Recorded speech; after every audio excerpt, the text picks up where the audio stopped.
This young girl watched her mother die right in front of her. Then the assassin beat her father to death, with her parents brutally killed. The killer pointed a gun at her head, but the girl stayed calm, not showing the slightest fear. What the killer didn't know was that her hand had already reached under the table. Just as he opened his mouth, she suddenly pulled out a knife from beneath the table and drove it straight through the back of his hand.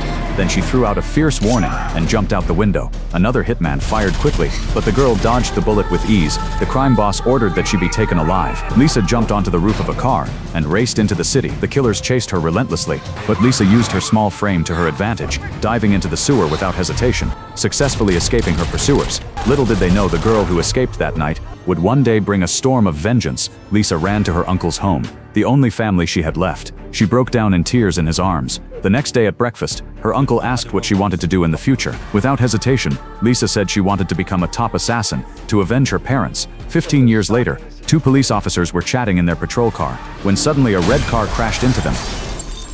A beautiful woman stepped out wearing a revealing outfit, clearly drunk. The cops grabbed her without mercy, but then they saw the necklace around her neck. She was the same girl from all those years ago. Lisa had let herself get arrested on purpose. Her real target was a dangerous criminal who had just been locked up. Later that night, she changed into black clothes, used a hairpin to unlock the cell door, then disabled the security cameras.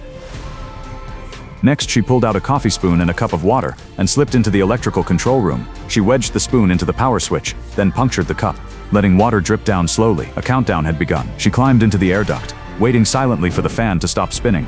Moments later, the water shorted the circuit. The power went out instantly,